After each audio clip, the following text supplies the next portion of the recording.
Heinu melech haolam she'akol nihiyeh b'dorei.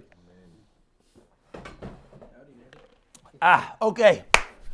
Chav Beis Amid Beis. Yesterday we learned a long and lengthy brisa, which was absolutely no sheikhlis, which was a beautiful brisa, wonderful Torah lishma, but has nothing to do with our sugya. Our sugya is Chevot Rami, Chevot Rami. But as always, we have to do chazara. So we're going to do it a little bit faster because I want to make sure that we finish an Inyan as it's Thursday night. So we're going to start from Chav Beis Amid Aleph. Chav Beis Amid Aleph. V'ha-tanya, 5 lines to the bottom. We're going to read a little bit faster just to get into things. We have a kaira, a beam that goes from one wall, doesn't touch the other wall. Or we have 2 beams. One goes in this wall, one goes in that wall. They don't touch each other. Why?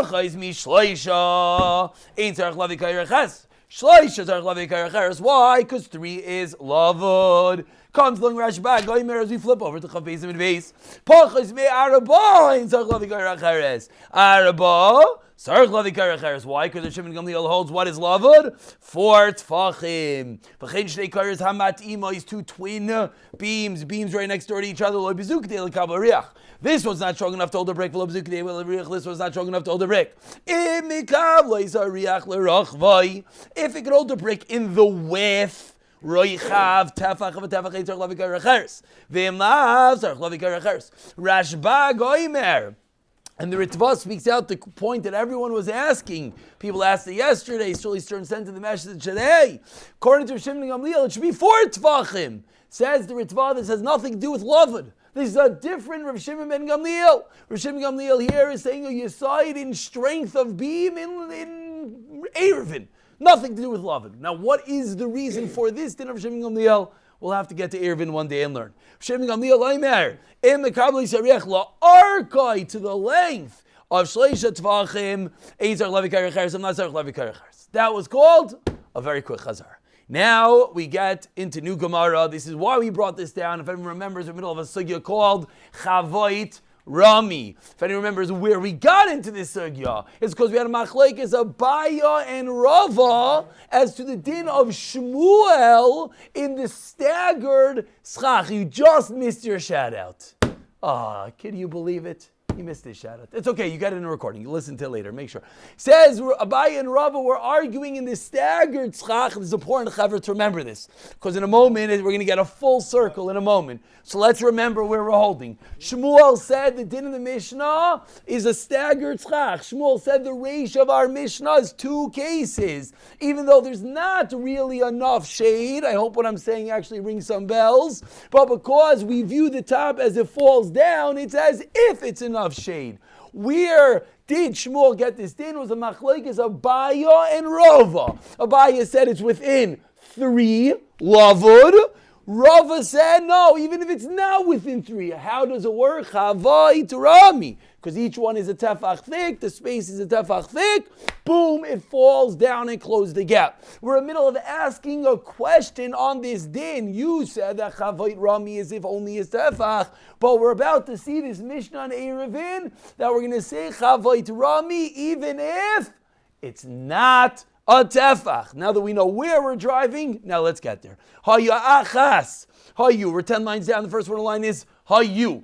If there is one, achas, one of them, one of what? The thing we've been talking about the whole time. What in the world have we been talking about the whole time? It's called a kaira, it's called a beam. Hayu achas lemaila. If one beam is above, va'achas lemata, and one beam is below. What in the world does this mean? One beam is above, one beam is below. So Baruch Hashem for pictures, it's worth 1,000 words. Everyone, let's open up over here.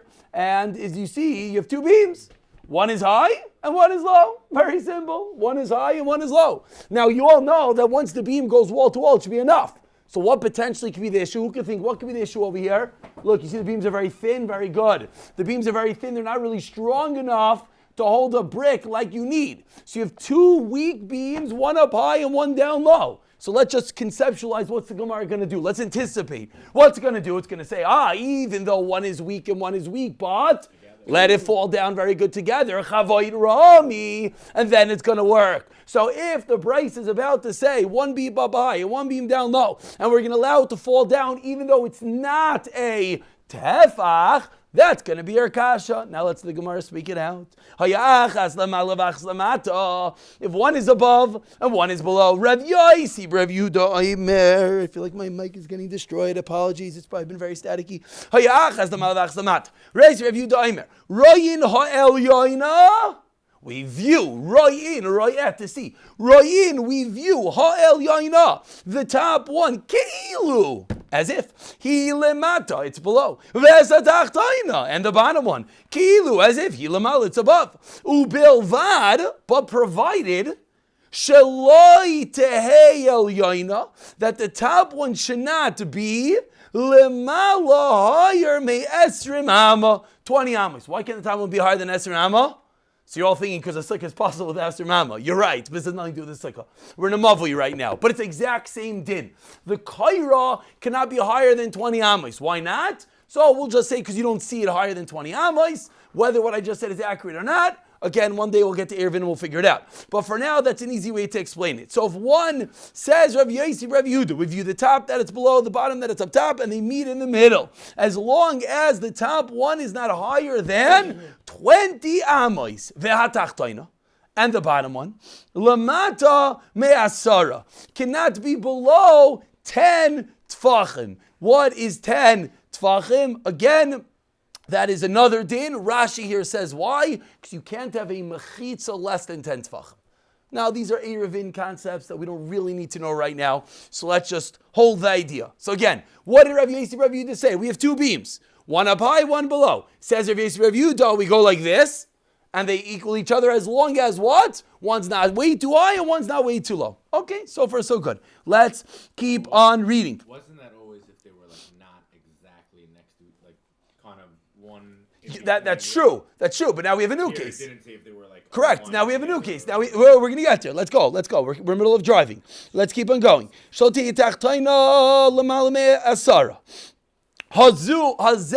the Gemara is medayik. The Gemara infers but if they're both within 20, then what? Amrinan, what are we going to say? Chevot Rami. We're going to say Chevot Rami. We're going to say that the two equal each other. Af al gav, that's an aleph, ayin gimel.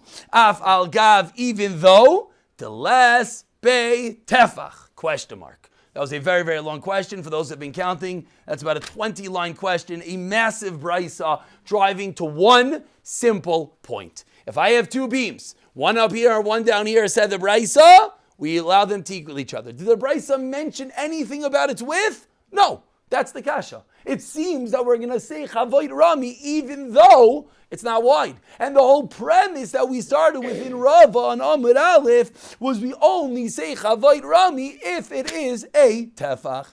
Beautiful question. Amar Lei. So he responds. Now if you remember who's talking, this is Rav Kahana that said over the din. And Rav Ashi asked Rav Kahana this kasha. Now Rav Kahana is responding. Okay. Amar Lei. He responds. And now this is going to be in classical Gemara fashion. You're going to take out your editing pen, and we're going to start throwing lots and lots of additional words in the brisa. Because the brisa said nothing about a tefach. So you know what the easiest answer? Yeah, just write it. It has to be a tefach. And that's exactly what the Gemara is going to answer. Let's just understand it outside for a moment. The question was that the brisa said, I have two beams, one high, one low. What do? You view them to each other and everything is good.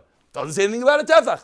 Kasha and Chevot Rami. You know what the answer is? Pull out your pen and add into the brisa. It has to be a tefach. That is the answer. That sounds crazy. So we just have to remember that Gemara was all orally transmitted. And in the concept of oral transmission, you forget details. So you told over the story, and you forgot one detail. So it says the Gemara, no, don't worry about it. Shtup it in. Everything is good and dandy. I know that sounds a little bit odd, but that is actually what happens. So sometimes it's important to realize what the Gemara does. So Amar Le, he responds, Teretz, answer, Ve'imahachi, and say as follows, Ubilvad, and provided.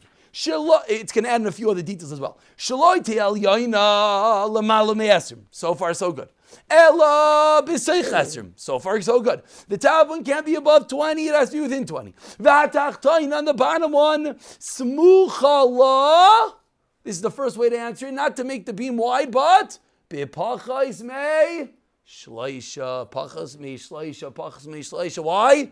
Lavod. We only need Chevot Rami if what? If they're very far from each other. But if it's within 3 tfachim, do we need Chevot Rami?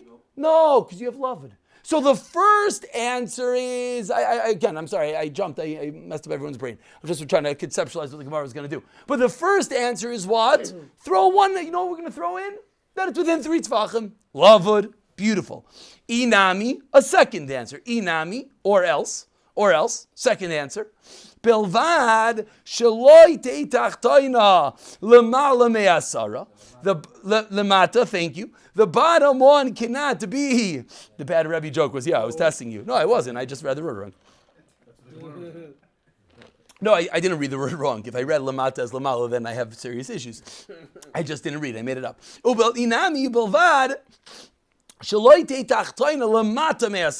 The bottom one cannot be under 10. Good. And the top one close to it. The same answer. That the top one's within 3, and therefore what do we say? Lavud.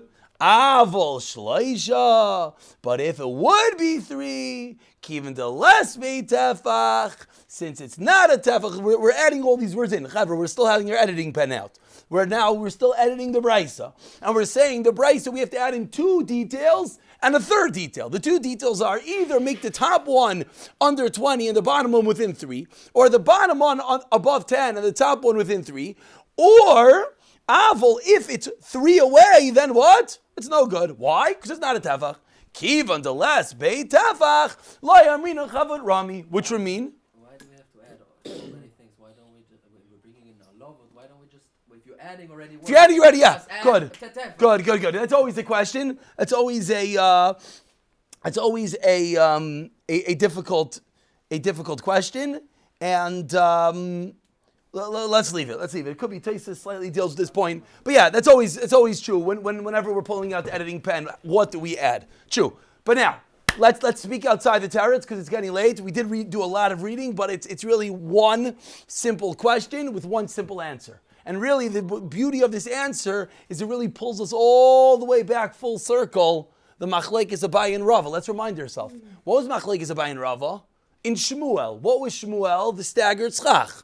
What did Abaye say? It's within 3 lavud. What did Rava say? It's not 3. Chevot Rami. The Gemara then said Chevot Rami is when? Only when it's a tefach. We have this massive brisa that teaches us one question. That we have 2 beams, not within 3 tefachim we think, and we say Chevot Rami. How wide are the beams? We don't think of tefach. Kasha, we see Chevot Rami even though it is less than a tefach.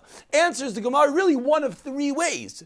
The way the Gemara speaks it out is, since we know it's not a tefach, no Chevot Rami. So what are we going to have to say? It's within 3 of each other. How do we speak that out? The Bryce speaks it out in 2 ways. Either the top one is under 20 and the bottom one is within 3, or the bottom one is above 10 and the top one is within 3. Then we say Lavud, which is really Abaye back in Shmuel's din in the Mishnah. Rava would say Chevot Rami, but according to Rava, you'd have to say that what? The beam is a tefach. That is the beautiful Gemara. That is the beautiful Ashlama of the entire Succah. And now we'll do a quick Chazar of what we did. And then over the weekend, the Mir Hashem, we should make sure to do a Chazara from the Mishnah, because really now you really could appreciate the whole thing. You could appreciate Shmuel. You could appreciate the Machlekes Rav and Shmuel in the Mishnah. You could appreciate Shmuel. You could appreciate the Machlekes Abaye and Rava within Shmuel. And finally, when we say Chevot Rami or Nah.